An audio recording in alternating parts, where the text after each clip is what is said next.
Hello friends, आज हम chapter 1 परिमेय संख्या की प्रश्नावली 1.1 का फर्स्ट क्वेश्चन सॉल्व करेंगे। पर उससे पहले जो हम कुछ महत्वपूर्ण बातें जो है समझ लेते हैं, जैसे कि परिमेय संख्या। परिमेय संख्या क्या होती है? ऐसी संख्या जिसे p/q के रूप में लिखा जाए, जहाँ p और q पूर्णांक है और q जो है नॉट इक्वल टू जीरो, मतलब बराबर नहीं है जीरो के, परिमेय संख्या कहलाती है। तो ऐसी संख्या जिसे कैसे लिखा जा रहा है, p/q के रूप में लिखा जा रहा है, और जहाँ p और q पूर्णांक है। पूर्णांक क्या होते हैं? माइनस की संख्या आ जाती है जिसमें जीरो आ जाता है, प्लस की संख्या आ जाती है। माइनस की संख्या जैसे -1, -2, -3, -4, ऐसी -6 ऐसी आगे तक हो गया, फिर जीरो हो गया, और फिर प्लस की संख्याएं भी आ जाती हैं 1, 2, 3, 4, 5, 6 एंड आगे तक। ये सब क्या हो जाते हैं? पूर्णांक हो जाते हैं। तो ऐसी संख्या जिसे p/q के रूप में लिखा जा रहा है, जहाँ p और q क्या है? पूर्णांक है, और q जो है वो जीरो नहीं होना चाहिए, और q जो है जीरो नहीं होना चाहिए। अब जैसे 2/3 है, ठीक है, इसे हमने p/q के रूप में ही लिखा है ना। 2/3, 2 क्या हो गया? p, और 3 क्या हो गया? q। और q जो है जीरो नहीं होना चाहिए, तो यहाँ q जीरो नहीं है, तो मतलब यहाँ नीचे जो है, मतलब हर में जो है जीरो नहीं होना चाहिए। ठीक है, यहाँ हर है, ये तो अंश होता है और ये हर होता है ना, तो हर जो है हमारा जीरो नहीं होना चाहिए। ठीक है, ऐसे ये देखिए 3/4, ये भी p/q के रूप में है, और q जो है वो जीरो नहीं है। ठीक है, फिर है 0/1, हर जीरो नहीं होना चाहिए। ऊपर अंश जीरो है तो उससे कुछ नहीं, तो मतलब तो p/q के रूप में लिखा है भी 0/1। ठीक है, अब ये नेगेटिव मतलब माइनस की भी हो सकती है, क्योंकि उसने लिखा है p और q क्या पूर्णांक है, तो मतलब माइनस की भी ले सकते हैं। तो -5/6 भी क्या है? ये सारी क्या है? ये परिमेय संख्याएं हैं। ठीक है, तो ये परिमेय संख्याएं कहलाएंगी। अब देखिए व्युत्क्रम, या फिर इसे आप कह सकते हैं गुणात्मक प्रतिलोम, क्या होता है ये समझिए। इसमें किसी संख्या को ऐसी संख्या से गुणा किया जाता है कि गुणनफल जो है 1 आता है। ठीक है, इसमें क्या है? किसी संख्या को ऐसी संख्या से गुणा करना है कि मतलब गुणा किया जाता है कि उनका गुणनफल क्या आ जाता है, उन दोनों संख्याओं का गुणनफल 1 आ जाता है। तो मान लीजिए ये है हमारे पास संख्या। ठीक है, इसमें किसी संख्या को ऐसी संख्या से गुणा किया जाता है कि गुणनफल क्या आता है? 1 आता है। ठीक है, यहाँ 4 है, 4 से 4 काट लीजिए, 3 से 3 काट लीजिए, क्या आ जाएगा? 1। तो इनका गुणनफल क्या आ गया? 1 आ गया। तो अब अगर हम कहें कि 3/4 का व्युत्क्रम क्या हुआ, तो 3/4 का हमारा व्युत्क्रम होगा 4/3। मतलब आप 3/4 को जो है उल्टा कर लीजिए, तो वो उसका क्या होगा? व्युत्क्रम होगा। 3/4 को उल्टा करेंगे, क्या आ जाएगा? 4/3।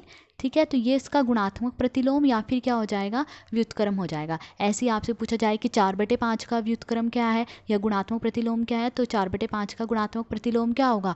5/4। ठीक है, ऐसी 3/2 का कहें तो गुणात्मक प्रतिलोम, तो वो क्या होगा? 2/3 होगा। तो इसमें क्या किया जाता है? किसी संख्या को जो ऐसी संख्या से गुणा करते हैं हम कि गुणनफल जो है 1 आता है, और ये जो है इस संख्या का क्या हो जाता है? गुणात्मक प्रतिलोम हो जाता है। तो 3/4 का गुणात्मक प्रतिलोम क्या होगा? 4/3 होगा। तो ये हुआ व्युत्क्रम या फिर गुणात्मक प्रतिलोम। तो हम कह सकते हैं कि 3/4 का व्युत्क्रम क्या होगा? 4/3। मतलब अगर किसी संख्या का हमें व्युत्क्रम निकालना है तो संख्या को उल्टा कर दीजिए, बस वो उसका क्या होगा? व्युत्क्रम होगा। ठीक है, अब देखिए योज्य प्रतिलोम क्या होता है।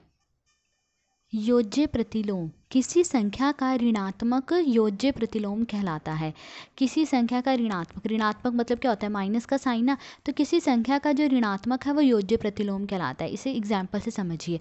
अब जैसे हमें बताना हो कि ये संख्या है 2/3, ठीक है, इसका जो है योज्य प्रतिलोम बताना है हमने, तो उसने क्या कहा है? किसी संख्या का ऋणात्मक, मतलब ये संख्या है, ठीक है, इस संख्या का ऋणात्मक मतलब इसके साथ जो है हम अगर माइनस का साइन लगा दें, -2/3, तो ये जो है 2/3 का क्या हो जाएगा? योज्य प्रतिलोम हो जाएगा। ठीक है, इसमें हमने मतलब किसी संख्या के साथ जो ऋणात्मक मतलब माइनस का साइन लगाना है, तो वो उसका क्या हो जाएगा? योज्य प्रतिलोम। अब ऐसे दूसरी संख्या -3/4। अब -3/4 का योज्य प्रतिलोम क्या होगा? ये हमने लिखा -3/4। ठीक है, इसके साथ क्या लगा देना है? हमने माइनस लगा देना। दो साइन इकट्ठे नहीं आते ना, इसलिए मैंने इसको ब्रैकेट में लिख लिया। तो इसके साथ क्या लगा देना? माइनस लगा देना। तो किसी संख्या का ऋणात्मक मतलब उसके साथ माइनस का साइन लगा दो, तो वो इसका क्या हो जाएगा? योज्य प्रतिलोम हो जाएगा। तो माइनस को माइनस से गुणा करेंगे, क्या आएगा? प्लस। तो प्लस का 3/4, तो -3/4 का योज्य प्रतिलोम क्या हो जाएगा, 3/4। अब हम अपने क्वेश्चन की तरफ चलते हैं। फर्स्ट क्वेश्चन, तो फर्स्ट क्वेश्चन है कि उचित गुण धर्मों के उपयोग से निम्नलिखित का मान ज्ञात कीजिए। उचित गुण धर्मों के उपयोग से हमने इसको जो है सोल्व करना है। ऐसे तो हम इसको वैसे भी सिंपल सोल्व कर सकते हैं कि भी पहले इसको गुणा करा, फिर इसमें जोड़ा, फिर ऐसे गुणा करा, पर उसने कहा है कि उचित गुण धर्मों का मतलब सही ढंग से जो है इसको जो है सोल्व करना है। तो कैसे करेंगे देखिए, पहले इसमें ना पद देखिए कितने पद बन रहे हैं। ठीक है, एक पद जो है हमारे पास ये बन रहा है, क्यों, क्योंकि इसको इससे गुणा करेंगे तो हमारे पास एक संख्या आएगी, तो ये एक पद तो ये हो गया। ठीक है, एक पद ये हो गया हमारे पास, दूसरा पद हमारे पास ये हो गया, और तीसरा पद क्या हो गया, ये हो गया, कि क्योंकि इसके साथ गुणा होगा तो फिर इन दोनों को गुणा करके हमें एक संख्या मिलेगी। तो हमारे पास कितने पद हो गए, 1, 2 और 3 पद हो गए। अब हमने क्या करना है, हमने देखना है कि इन तीनों पदों में कुछ कॉमन है, मतलब कुछ मिलता जुलता है। तो देखिए यहाँ पे क्या है, 3/5 है। ठीक है, पहले पद में 3/5 है और तीसरे पद में भी क्या है, 3/5 है। तो पहला पद और तीसरा पद कॉमन है, उसमें मतलब कुछ कॉमन है, तो हम इसको जो है एक साथ लिख लेते हैं। पहले इसको ब्रैकेट के अंदर लिख लेते हैं, पहले और तीसरे पद को। तो ब्रैकेट -2/3 गुणा 3/5, ये हमने पहले पहला पद लिखा, फिर दूसरा पद यहाँ क्या है, फिर तीसरा पद ये है, तो माइनस फिर 3/5 गुणा 1/6। ठीक है, इसको हमने पहले और तीसरे पद को इकट्ठा लिख लिया, और ये दूसरा पद यहाँ लिख लीजिए प्लस 5/2। अब पहले इसको सोल्व कर लीजिए। ठीक है, अब इसमें देखिए क्या था कॉमन, 3/5 था ना, तो 3/5 को आप बाहर ले लीजिए ब्रैकेट से। मैंने 3/5 को कॉमन मतलब ले लिया। ठीक है, अब कॉमन मतलब क्या होता है, मतलब बाहर मिलता जुलता जो है, देखो कौन सा है, 3/5, तो हमने उसको क्या करा, ब्रैकेट से बाहर ले लिया। अब 3/5 को हमने बाहर ले लिया, तो अब यहाँ क्या बचा, -2/3। ठीक है, ब्रैकेट के अंदर क्या है, -2/3। अब 3/5 तो हमने कॉमन ले लिया।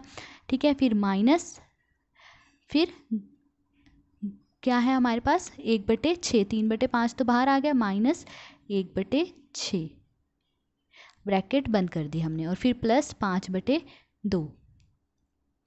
ठीक है, बराबर, अब 3/5 हमने ऐसे ही लिखा। अब इसका एलसीएम ले लीजिए पहले, इसको सोल्व करना है ना ब्रैकेट वाले को, पहले 3 और 6 का क्या लीजिए, रफ में एक बार एलसीएम ले लीजिए। ठीक है, 3 और 6 का एलसीएम लेंगे हम, कितने पे, 3 पे, 3 एकम 3, 3 दूनी 6। तो एलसीएम क्या इसका आ गया, 3 को 2 से मल्टीप्लाई करा, 3 दूनी 6, तो इसका एलसीएम आ गया 6।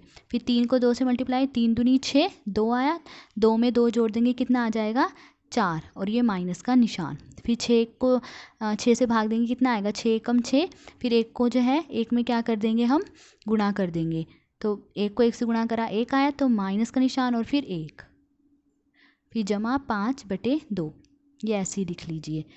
फिर बराबर 3/5। ठीक है, ब्रैकेट को ही सोल्व करेंगे, 6, ये एक माइनस का है और ये भी माइनस का है, तो जब दोनों माइनस के होते हैं तो हम क्या करते हैं, उनको जोड़ देते हैं। तो 4 और 1 को, -4 और -1 को हम जोड़ देंगे, क्या आ जाएगा, -5, और फिर जमा 5/2। अब ब्रैकेट में है, ब्रैकेट का मतलब क्या होता है, गुणा, तो मतलब 3/5 जो है वो गुणा है किससे, -5/6 से। ठीक है, इससे गुणा है ये, और फिर ये जमा 5/2। तो इसमें को 5 से हमने 5 काट दिया, और 3 दूनी 6, तो क्या आ गया, 1/2, और ये माइनस, तो -1/2 जमा 5/2। अब इसको सोल्व कर लीजिए। ठीक है, दो इनका एलसीएम ले लेंगे, क्या आएगा, एलसीएम 2 आएगा, 2 और 2 का एलसीएम 2 आ जाएगा। ठीक है, फिर क्या आएगा, 2 एकम 2। ठीक है, 1 पे गया, -1 को 1 से गुणा कर देंगे, क्या आ जाएगा, 1, -1, फिर 2 को 2 से डिवाइड कर देंगे, 2 एकम 2, 1, फिर 1 को 5 से गुणा करेंगे, कितना आएगा, 5। ठीक है, और बीच में प्लस का निशान। अब एक प्लस का है और एक माइनस का है, या एक माइनस का एक प्लस का, तो हम क्या करते हैं, घटाते हैं। 5 में से 1 गए 4, और किस में से घटाया हमने, 5 में से, तो 5 के साथ कौन सा निशान है, प्लस का, तो प्लस का 4/2। ठीक है, और ये कितने पे चले जाएगा, 2 दूनी 4, तो 2, ये हमारा क्या आ जाएगा, आंसर आ जाएगा। तो ये था इसका फर्स्ट पार्ट, फर्स्ट क्वेश्चन का। अब सेकंड पार्ट देखिए। अब ये है सेकंड क्वेश्चन हमारे पास, इसको भी हम सोल्व करेंगे। इसमें भी पहले देख लेते हैं कितने पद बन रहे हैं। देखिए ये इसके साथ गुणा हो रहा है, तो एक पद तो ये हो गया, ठीक है, एक पद हमारे पास ये हो गया। फिर ये इसके साथ गुणा हो रहा है, ठीक है, तो ये दूसरा पद हो गया। और ये कौन सा पद हो गया, ये हो गया तीसरा पद, ये इसके साथ गुणा हो रहे हैं, दोनों आपस में गुणा हो रहे हैं। तो एक संख्या मिलेगी ना हमें इसको गुणा करके, तो मतलब ये क्या हो गया, 3 पद मिल गया हमें, 1 2 3। अब देखना है इन 3 पदों में से जो है कॉमन किस में है, ठीक है, कौन है आपस में कॉमन, मतलब मिलते जुलते कौन से हैं। अब देखिए पहले पद में यहाँ 2/5 है, तो देखिए, और दूसरे पद में है 2/5 नहीं, तीसरे पद में 2/5 है।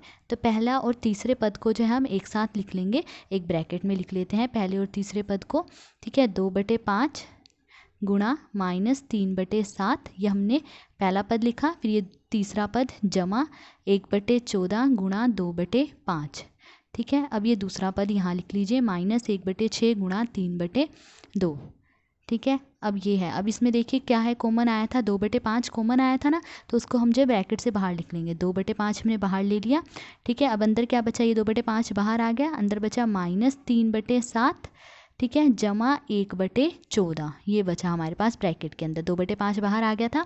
फिर अब ये -1/6 गुणा 3/2 ऐसे लिख लेंगे। इसको काट लीजिए, 3 एकम 3, 3 दूनी 6, ठीक है।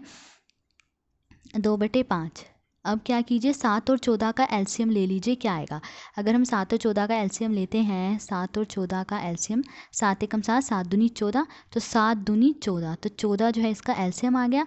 अब इसे सोल्व कीजिए, 7 दूनी 14 2, 2 तिये 6, -6, 14 एकम 14, एक को एक से गुणा कर देंगे, क्या आ जाएगा 1, और ये प्लस का निशान, ठीक है। फिर माइनस, यहाँ पे हमने काट दिया था, 3 दूनी 6, ऊपर क्या आया 1, और नीचे हर में क्या आएगा 2 दूनी 4, -1/4, फिर 2/5, ठीक है। अब इसको सोल्व कीजिए, एक माइनस का एक प्लस का है, तो हम क्या करेंगे, माइनस करेंगे। 6 में से एक गई, क्या आ गया 5, किस में से घटाया हमने 6 में से, और 6 के साथ कौन सा निशान है, माइनस का, तो -5/14, फिर -1/4।